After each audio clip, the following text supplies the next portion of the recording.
I'm now very pleased to introduce this evening's speaker, Peter Warne. Peter is a happily retired biologist who was invited to monitor the wildlife of Copt Hall in 2012. Lying in close association with the northern reaches of Epping Forest, the area is rich in many iconic species of birds, mammals and invertebrates. We're delighted to have him here to tell us more this evening. I'm going to stop sharing my screen now and I'm going to hand you over to Peter. Okay.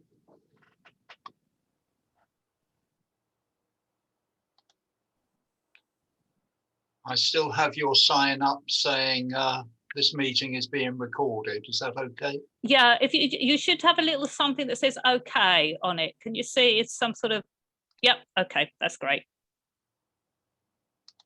Continue. Lovely. We've got your slides show now. Have we got those? Are they moving forward? Yep, that's all looks fine. Marvelous. Now, very good evening to all of you. What a super crowd we've got sitting out there, and a delight to tell you all about Copt Hall. As Maria said, I've been monitoring the wildlife by invitation of the trustees since 2012. And I'd come to their notice because I'd written a book called Finding Wildlife in Epping Forest. And I was invited along to give a talk at the Trust's request. And little did I know that the talk was actually an interview.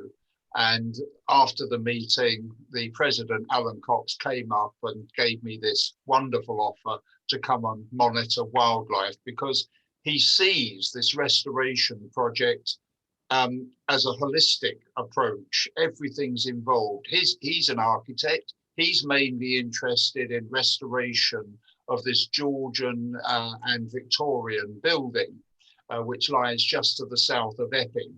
But he also understands that that's only part of the grand plan.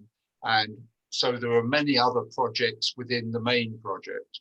And mine is wildlife, which is lovely, because as you'll see, it's a beautiful place to visit.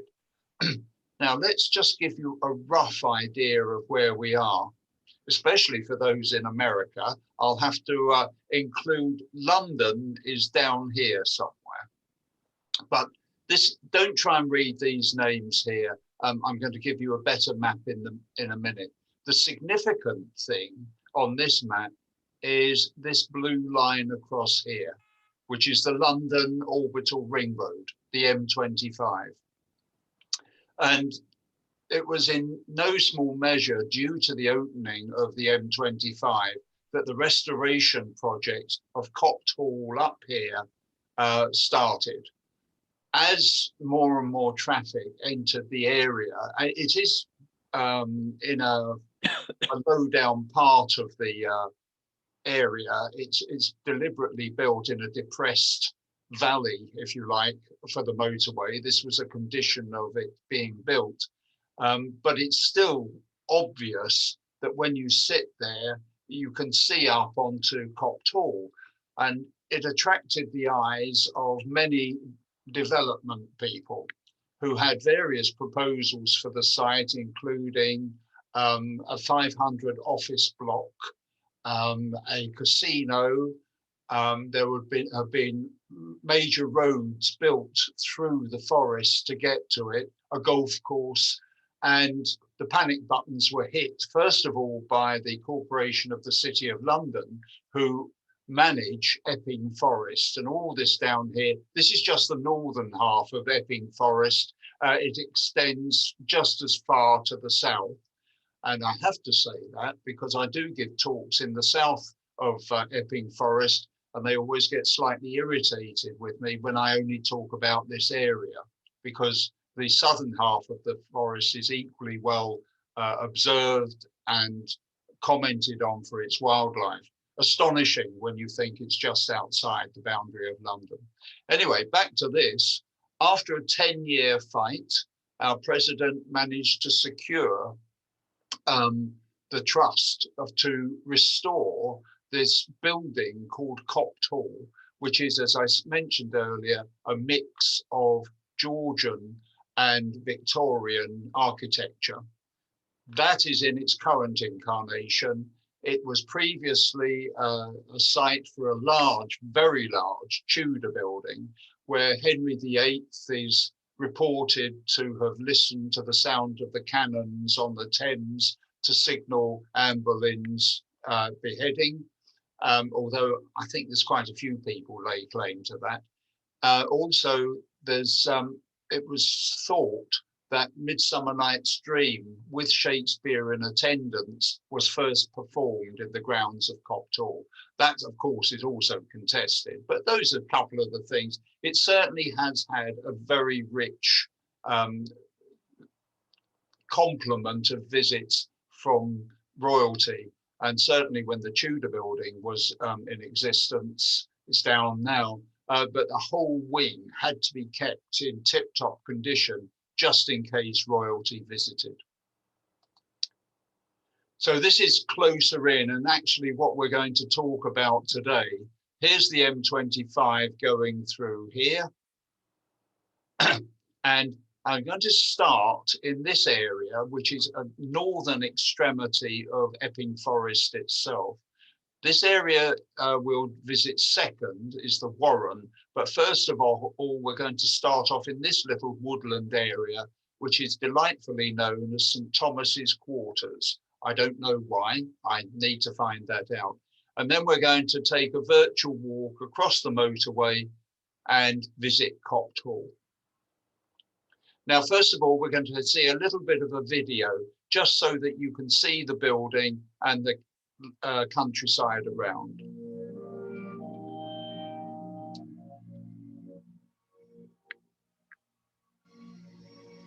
So this is the Georgian main structure. This is the Victorian wing here, and these are outhouses of stables and the dairy and so on, which if I had time I would tell you about as well.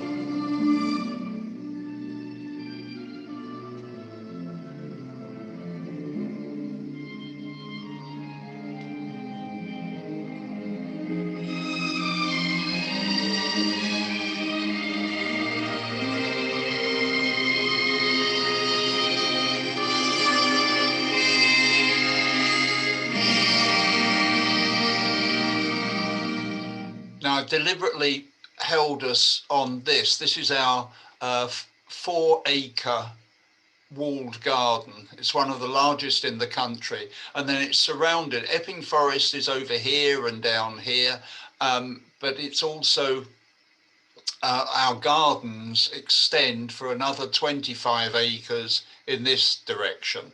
So we've got a large area owned by the trust, but we've also got a lot of Epping Forest all around. And like most ancient woodland that is now being actively managed, we are past the time when we clear everything up to make it pretty for visitors. Quite the reverse, actually. Everything is left to fall and rot. And this is this area called St. Thomas's Quarters, but it's like this all over the forest. The pictures are blue because it's to show my devotion to my art. This is just after dawn and known as the blue hour, but you can see all the rotten trees that are just left where they fall.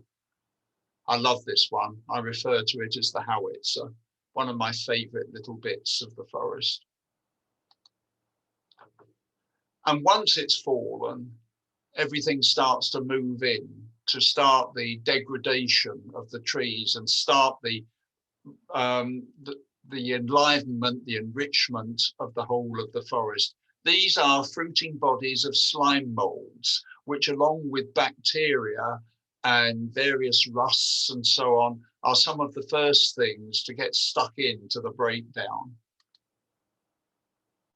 Epping Forest is also rich in fungi. That is a whole talk on its own these days. Tremendous interest in fungi.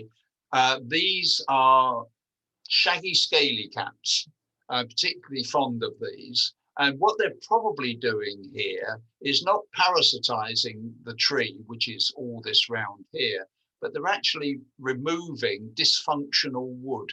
They're helping the tree grow healthily. And then in the leaf litter as well, you can see this is a false death cap. I'm told it is edible, even though it's labeled false death cap. It's edible, but even if you cook it for quite a long time, I'm told it still tastes like raw potatoes. So it's perhaps not one of the more popular edible fungi. Unlike this one, which is very popular with people, and you'll see here slugs.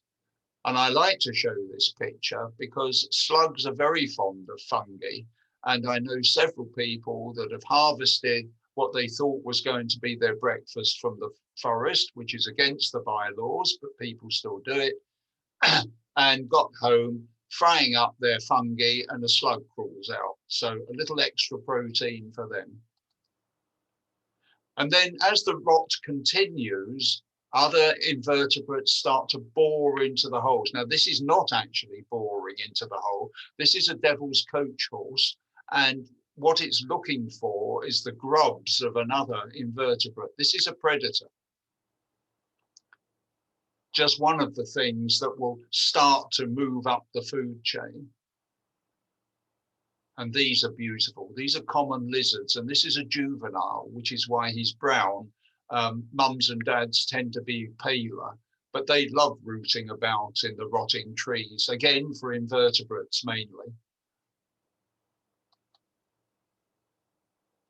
Now, this is a cheat, I admit, but it is to illustrate a point of how birds and insects facilitate the breakdown of the trees. This is actually taken in my garden, where I borrow silver birch loppings from the forest, drill out holes and fill that up with a magic peanut butter mix, which the woodpeckers absolutely adore. And this is a female bringing her newborn offspring into the garden to teach it how to get the peanut butter mix and build its strength.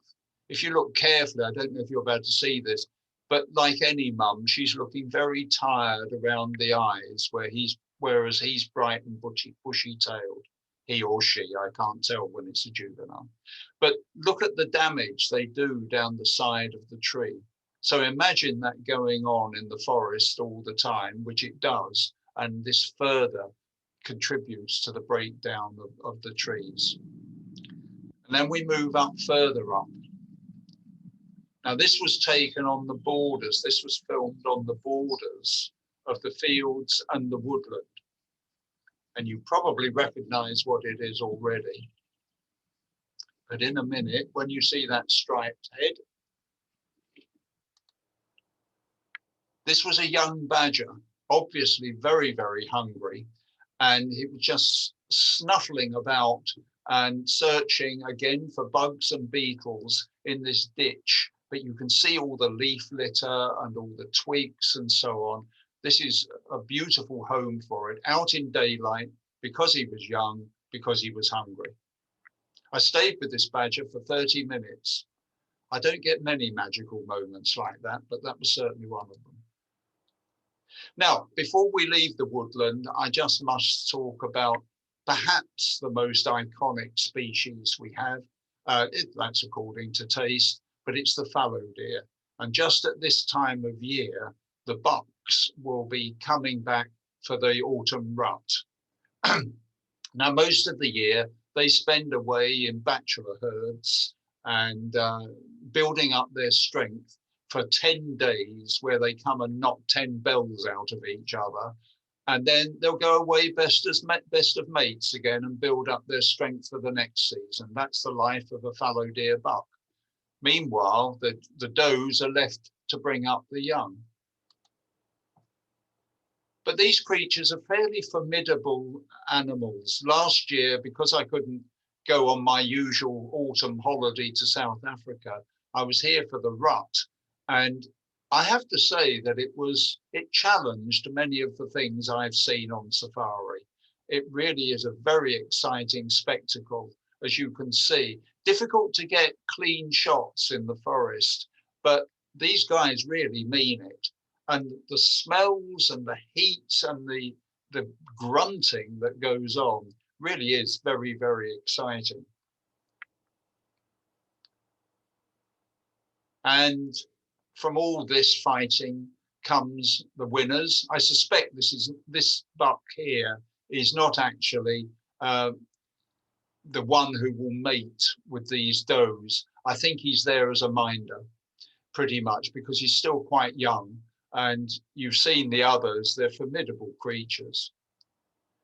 And then come winter, most of the bucks, apart from the minders, will have passed on, and the does are far less skittish. During the rut, they're quite frightened by everything that's going on. But come the winter, they're happier and they calm down a little bit, and we can all return to normal. Now, I just want to tell you one little story about Epping Forest, in that we have one special visitor, and he's the only one we have. And it's this guy. And he is a red deer. And every autumn he comes up and joins the rut. And you know when he's about.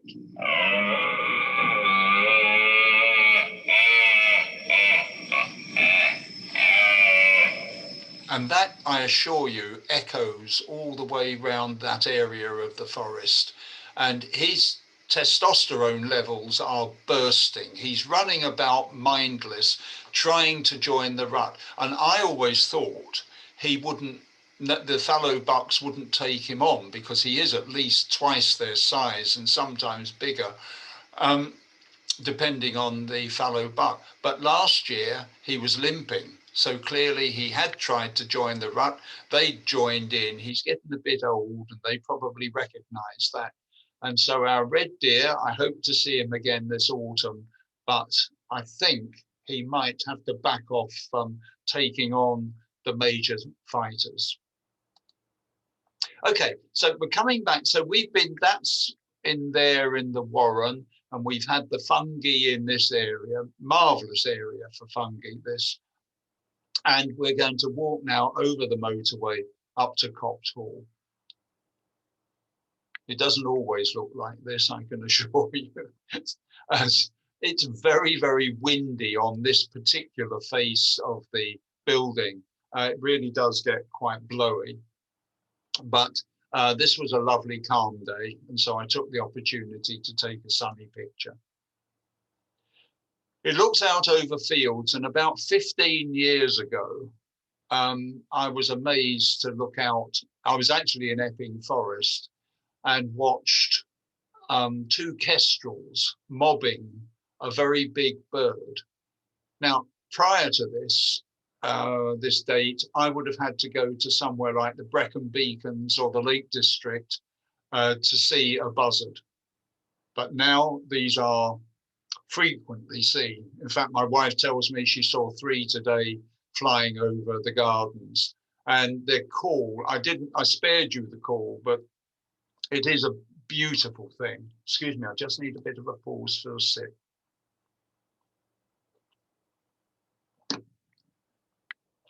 And then 5 years ago, ish, they were joined as they ran out of space around the other side of the M25.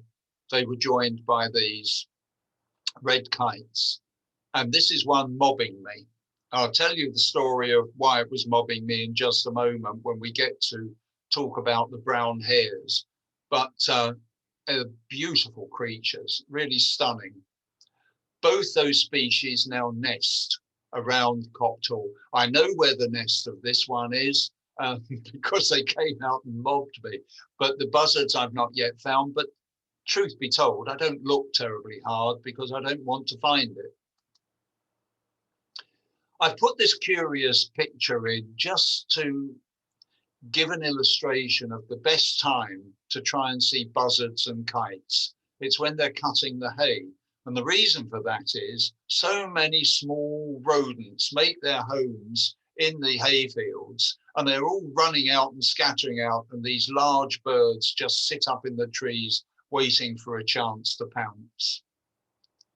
Now, the other bird of prey we get out here, particularly, is the kestrel. Now, this is a winter picture of a kestrel. These are the birds that hover normally to hunt, but in winter, they shy away from that. To save energy, they tend to find a favorite post usually a bit higher than this one, but they tend to find a favourite post from which they can launch themselves onto prey. But once the warmer weather comes and prey is a bit more plentiful, then they'll take to the air and hover wonderfully. There is such aerial skill in these birds. I dare say most of the audience has watched them at some time or other. And they, even in the highest wind, they don't move if they don't wish to. They just hold their position wonderfully well. Now, these also nest, and it's difficult not to know where their nest is because they make such a noise about it.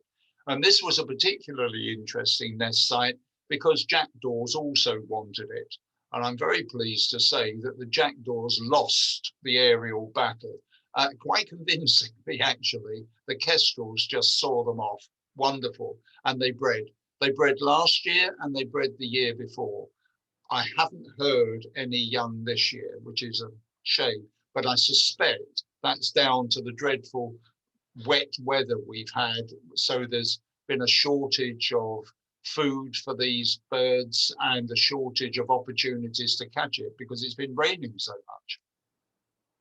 But from last year, this is a young kestrel, and how quickly they learn their hovering skills. It really is quite remarkable how they can just pounce down soon after they're able to fly. And very efficient they are too. Sorry if that's a bit bloody for some audiences, but that's what they do. And the other bird of prey that we will get out on the fields, but rarely together with kestrels, is barn owl. Now, these used to find a home in the chimneys of Copt Hall, but since the restoration, they've had to go elsewhere. I'm very pleased to say that they have found other places because people put up nest boxes in, and I have a contact that once this COVID thing finally lifts, they let me sit in their old horse box and I can watch barn owls in the morning and the evening. So I'm looking forward to getting back out to them. But a few years back, now when I took on this job of monitoring wildlife, one of the frustrations and yet rewards of doing it is how everybody else sees wildlife bar me. The gardeners are forever telling me, oh, you should have been here yesterday morning, tomorrow evening. The builders, who are also very good wildlife people, tell me that you should have been here about 5 o'clock last night, and all because there was a barn owl flying in the air. Well, it took me 3 months, but finally, I was actually photographing, I was given up trying to find birds. I was trying to photograph cowslips of all things. I've nothing against cowslips, I like them. And then this beautiful bird flew right over my head and I spent 40 minutes trying to get a picture of it. So that's our first owl. While we're out on the fields, I just want to mention that we are extremely lucky in that we do have a good population of brown hares. And these creatures are nothing. I think you're all naturalists or interested in wildlife in this audience, and you will know that there are very few naturalists that don't fall in love with brown hares. They are adorable creatures and nothing like rabbits. They're bigger and they're hardier. They live in open grounds. They don't live in warrens. Their defense is their speed. And these are the animals that box. And it's usually, well, it's always the female, who I suspect is this one, actually telling a male suitor that either she doesn't fancy him or she's not ready or whatever reason, it's the female beating up the male. When I do this talk live, I usually get a cheer from the ladies in the audience. So ladies, feel free, cheer. The other reason I wanted to show this is that this crop here is flax, which has a beautiful blue flower. It's the stuff that's used to make linen, especially, and linseed oil. And I had just had this vision that I would get a picture of a hare in flax flowers. Well, little did I realize what a challenge that would be. Hares tend to be out early in the morning or later at night. And guess what? The flax flowers close up then. So I had to time it, and it took me nigh on a month before I got this image. And this is the crazy thing that hares do. Because their hearing is so acute, they tend to sit in fields with their ears proud so that they can hear what's approaching, but little realizing that everybody else can see exactly where they are.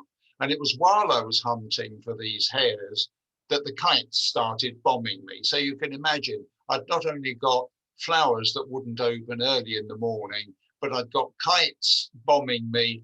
And guess what? Hares don't particularly like being around kites in the air. So it did prove a bit of a challenge, that photograph.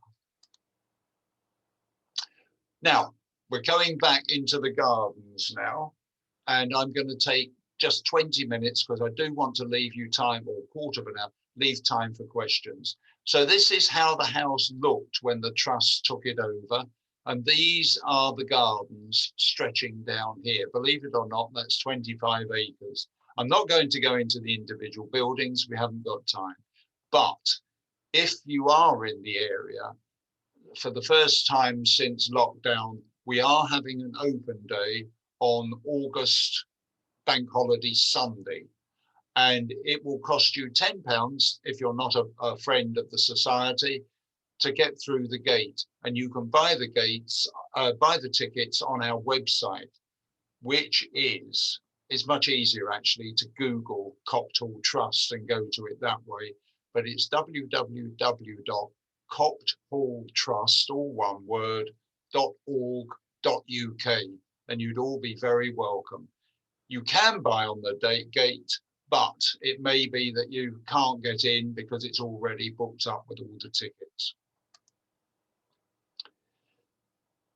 I mentioned that our president is an architect, and this map offends his professional etiquette. But it was drawn up by one of our other members, and it shows the gardens, to my mind, very, very well. Here's the house. We're going to start here with these yew trees, which mimic the original planting many years ago. This is the Causeway. This place was remarkably elegant. We don't have time to talk about it, but come along if you can, and you'll see just all the buildings that used to be there, and many of those that are being replaced. Then we're going to walk down over this top lawn, see what's there, take a little walk along this alleyway, and look at compost heaps, believe it or not, down here, and then we'll finish up in the walled garden. So the original garden had an awful lot of old stonework, statues. This would once have had statues within this temple, it was called. It's not a folly, it's a temple, I'm told. But they're one of the few things left from the loss of the house and gardens when it was burned to the ground in 1917. But what I really want to focus on in this picture are these yew berries, because we get a lot of these on these yew trees, and come the winter, it brings in all sorts of feeders. We get resident birds, of course, we get missel thrushes, blackbirds, song thrushes, but we always get healthy flocks of redwing, and you can see why they're called redwing. And for those of you not familiar with our British birds, redwings are winter migrants coming down from Scandinavia, where it's got too cold for them, or they run out of food supplies. Now they do have a larger cousin, which is this beautiful thrush called a fieldfare. These normally stay out, as their name suggests, on the fields, these are usually maintained in a healthy condition. I wouldn't say it's organic farming, but at least all the weeds and so on are left out there, so these birds can find food out in the fields over winter. The fields are not mown for winter crops. And here's our second owl, this beautiful little fella. More about them a bit later on, but I always like this picture. because it took me a while to get, but it also shows how close we are to nature in the gardens. This is the other temple, which faces off at the one I've just shown you.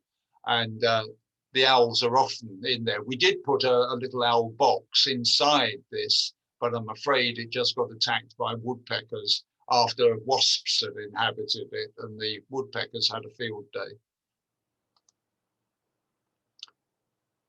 I said we lived cheek by jowl with wildlife up at Copt Hall, and these pictures were taken by our head builder, Robert Gooch, and he was out on his mobile, as builders usually are, I find, talking to somebody, and bless him, he stopped his call because he saw this coming up and said Peter would like these pictures. He knew, and it's a young badger right outside the back of the house. Totally unconcerned about Robert there with his mobile taking pictures.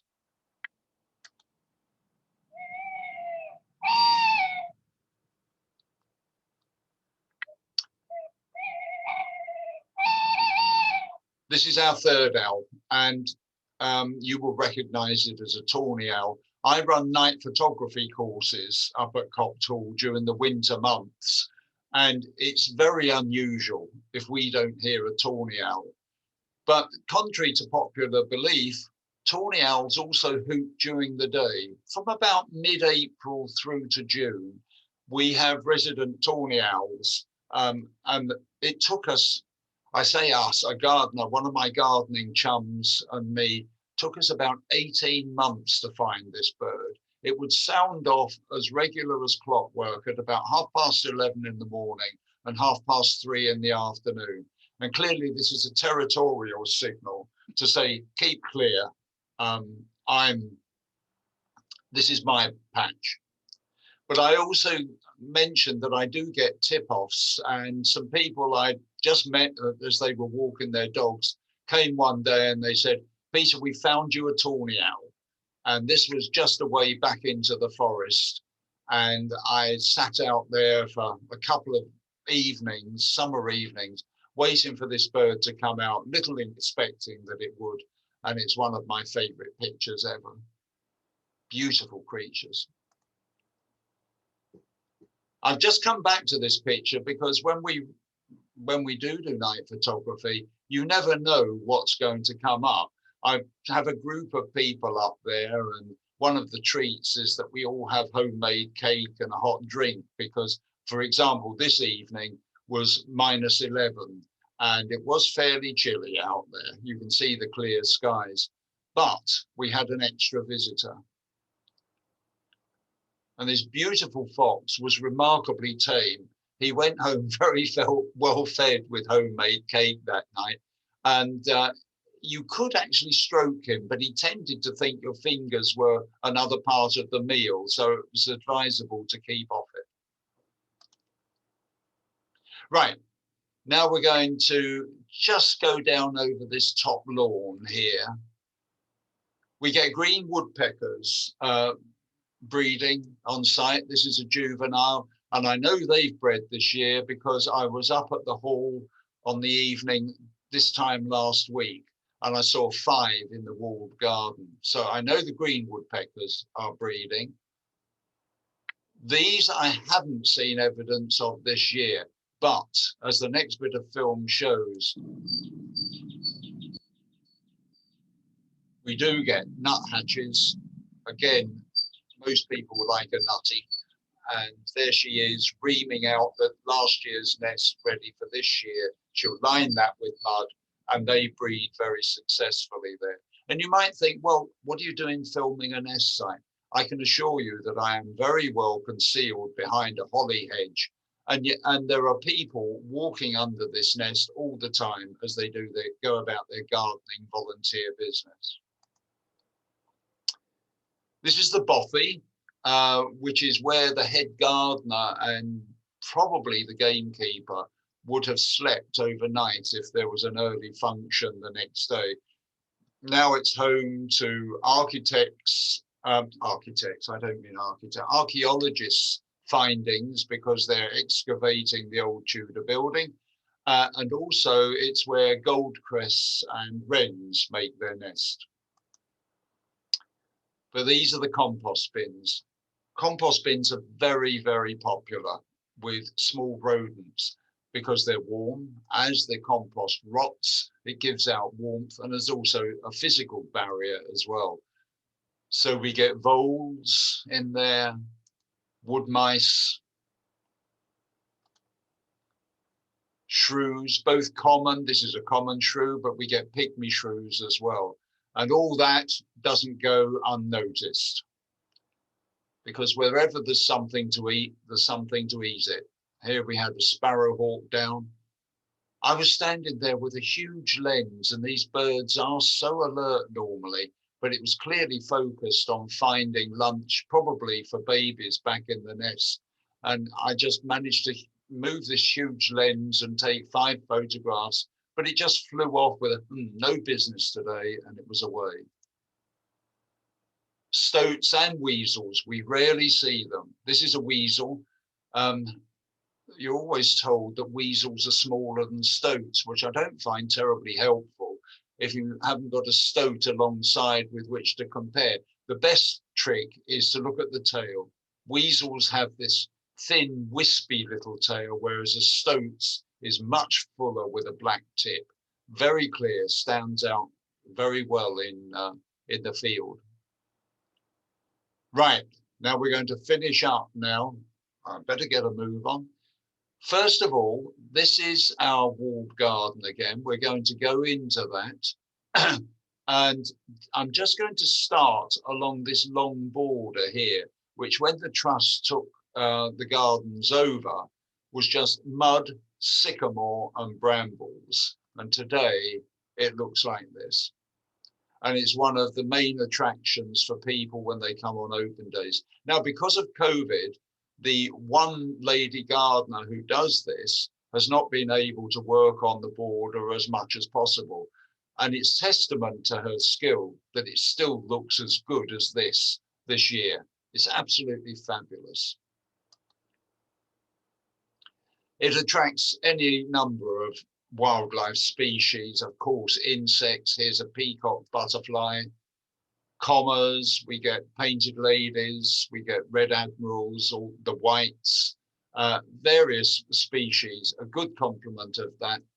Plus we get the rare visitors here, hummingbird, hawk moth coming in for flocks. And because we found a few interesting caterpillars one year, I decided I'd do a bit of night study and do some moth hunting. And I got a very good collection of moths. This is, I think, my favorite moth, but there are many lovely moths. This is elephant hawk moth. And finally, we're going to rush in, sorry if I'm rushing all this, but we're going to rush into the walled garden. This is Pear Tree Walk. And you walk down here. This is our normal entrance to come into the walled garden. And come the summer months, we will get nesting red-legged partridge, French partridge in the garden. But one March, one of the gardeners said to me, I've seen English partridge. And I said, no, I'm sorry, we don't get them here now. And he looked at me, had a broad Geordie accent, which I shan't attempt to do. And he assured me that he knew the difference between an English and a French partridge. And I took him at his word. Excuse me. And sure enough, he was dead right. We had these very, now sadly, rare birds camping with us for about 3 weeks, one March. We haven't had them since. And in the middle of the walled garden, oh gosh, I am drying up. Excuse me, please.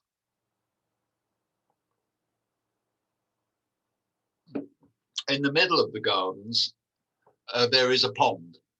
Now, in Georgian times and Victorian times, this would have been used to keep fresh fish ready for the table, freshwater fish, obviously. And so there would have been perch, possibly pike, carp, and so on, that would have been kept there, and then the head gardener would have gone down and fished a few out for the mornings, for the lunchtime fish. Sorry, I lost my words there. Lunchtime. Nowadays, it's home to all sorts of other species. Dragonflies in particular, you will recognize probably this is broad-bodied chaser. I love these names that they were given. It chases, so they give it a name called a chaser. It's very suitable. This is an emperor, female emperor dragonfly, egg laying. And while she's doing this, she's often attacked by other dragonflies and damselflies. We have about 14 species of damsels and dragons. And there's war in the air. Size doesn't seem to matter. This guy will hawk, that is, he'll survey his territory, the pond, all day, just flying around, making sure nobody else is there, especially emperors. But these little darters are quite capable of flying into them and seeing them off at times. And as if they haven't got enough problems with each other, there are plenty of predators. One year, and it only happened 1 year, for some strange reason, we had grey wagtails trying to set up a nest site. Normally, they love fast-flowing streams, but they decided they'd have a go in the walled garden. They didn't last long because at that time we had pied wagtails. I don't know where they've gone, but we haven't seen those for a while. But look at the skill with which they can catch. These are actually stoneflies off the lily pads. And this is one of the more comical images. This is the mallard ducklings in their early days love flies. And this one is kicking, their legs go like little outboard motors, tearing across the pond to catch here a St. Mark's fly. Amphibians and reptiles. We do have a few frogs, but not very many. This is a common toad, a picture I particularly like, but because it shows how they can camouflage each other. I have a little show of pictures up in the hall, and proud parents came and showed their son and said, "What do you think that is?" And he said, "Chameleon." And they laughed at him. But of course, it's doing exactly what a chameleon does. It's not generally known that toads can change their color like this to suit their background. It wouldn't be as quick as a chameleon, but they do it. Now, I'm going to skip through these because we've only got a couple of minutes left. We'll leave these. Just to finish up with this story, that one morning I was up checking my moth trap, saw a fluttering, and this is a young kestrel. And kestrels love dragonflies. You can see the remains of one, but clearly this little, I think it's a female, was practicing her skills, and she'd fallen in the pond. And the rest of that hour, I tried to avoid her, but everywhere I went, she was still trying to dry out her wings. And it was about after an hour, she finally, you can see she's still drenched down here. She finally managed to get up on our old greenhouses, up on the wall where she was bombed by swallows. It really wasn't her day, and flew off. And I saved this till last because just along from there, we have little owls nesting in the walled garden.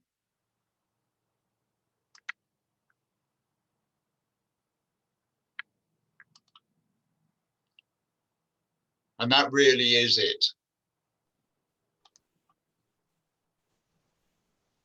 Thank you so much, Peter. That was really beautiful. The images are just amazing. And there's been lots of comments in the chat about just about how incredible your photographic images are. So thank you so much for sharing them with us.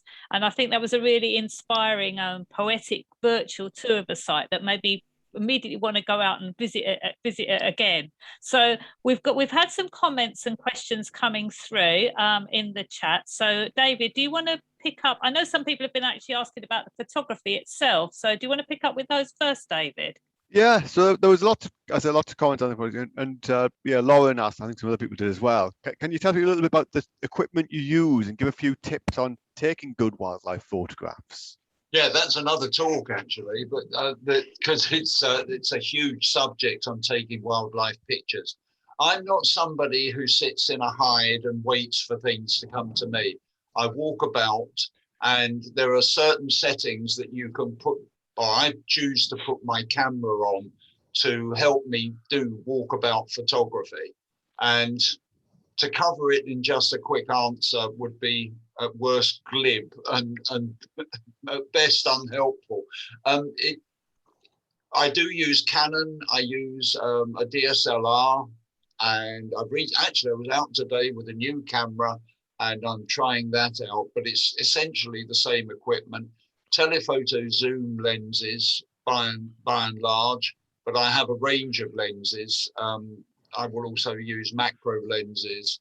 For the woodland scenes, I'll use a wider angle lens. You know, the story goes on. It really is a big answer to that question. Now, just before we leave me for the moment, I should have said that if you go to the website, the Cocktail website, I now have written up a wildlife section. So if you want to relive some of this wildlife, go to www.cocktailtrust.com and no, not .com, .org.uk, and there is a drop-down menu now for wildlife.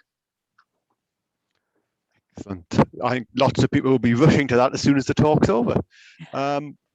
Yeah, one of our users asked if there were virtual tours of the site. I suspect the answer is no, but there are things like that.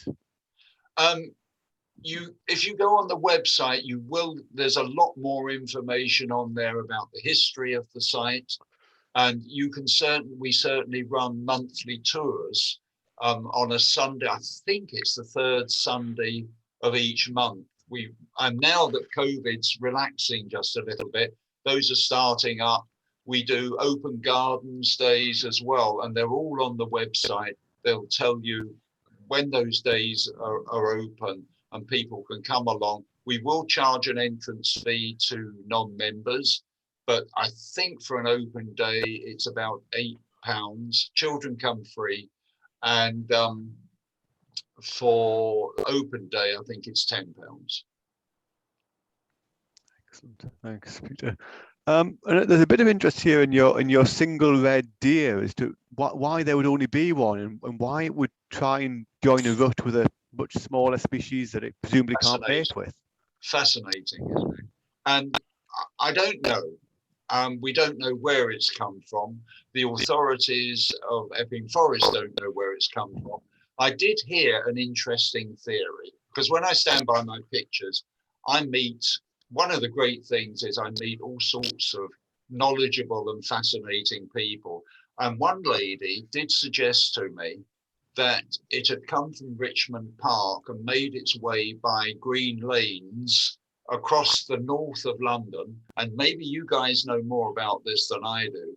And that it couldn't find its way back because it was too complicated a route to find back. But it had found its way. And it's been there for about 8 years. Certainly sounds plausible. Things can, so we see it with birds a lot. They can go one way, but they can't go back home when they've met. There's a question about, do you see muntjacks around there? You didn't mention them. We do, and I'm afraid they're not very popular. They're not very popular with our gardeners, and they're not very popular with Epping Forest, and because they are causing a lot of damage to indigenous plants and so on and so on. I mean, when I give longer talks, I have film of them barking and so on. They're actually barking in the bushes, and I usually ask the audience to say, what is it? And of course, everybody says a fox, and you can then surprise them with something that looks more like a dog than a fox does when you see it in the wild. And they're beautiful little creatures, but unfortunately, they are seen as a pest. Yes, I've seen that attitude to them in lots of places. I can see why as well. They are interestingly problematic when they turn up. Lots of questions on different types of wildlife. There's some interest from Wendy in whether there are any bats around the site or in the hall. Yes, there are. And in the summer, there's quite an active bat observatory from Epping Forest rangers and so on. They have bat boxes up in the forest, and I see groups out there. I don't cover that as well because I think I've got enough on my plate without going into bats as well. But we see them, and when I run night photography courses in the winter, they're off, and we're in the house at sometimes. You have them flying around your head, especially when we first get there, and then they think, oh gosh, this is not our night, and they'll fly off to roost somewhere. But yes, we often see them in the house. Excellent. Just looking at some other questions around people interested in lots of different groups of animals. Grass snakes and hedgehog numbers. Questions there. Are they regularly monitored for the numbers of those species? No, and that's largely my fault. I really am interested in animal behavior.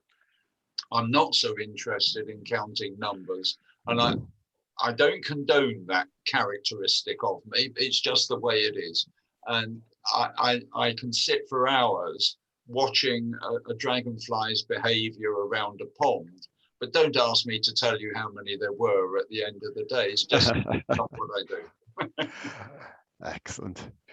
So if anybody wants to go and count things along there, I'll put a link in the chat to how to volunteer at Copperhead Hall. So follow that, and you can go and supplement Peter's behaviours by counting. Let me see, what else have we asked? Another one about a specific group of organisation. Daniela asked whether you're seeing short-eared owls there, because she's seen them around Gunpowder Park. Yes, they are in Gunpowder Park, that's right. Now, there used to be an area just further north of Epping where short-eared owls would be.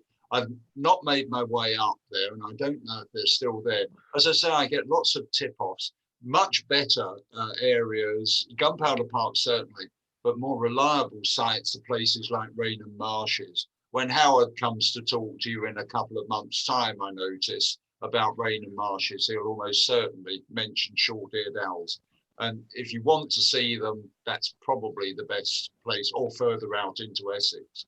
So we do get them. We also get long-eared owls, I'm told. I've never seen one, but there is an area by a lake which is supposed to be a roost for long-eared owls, but I've never seen one. I've got two more, Maria. All right, they're quick. We can't just be able to squeeze them in. Yeah, so the quick one, well, the first one was, is there any wildlife you expected to find there but didn't find? Oh, wow. Do you know, it's been a huge learning curve for me as everybody else. There are so many species I haven't had time to mention tonight. I was told that there were adders there. I've never seen one. I have been told people have seen common lizards. I've not seen them.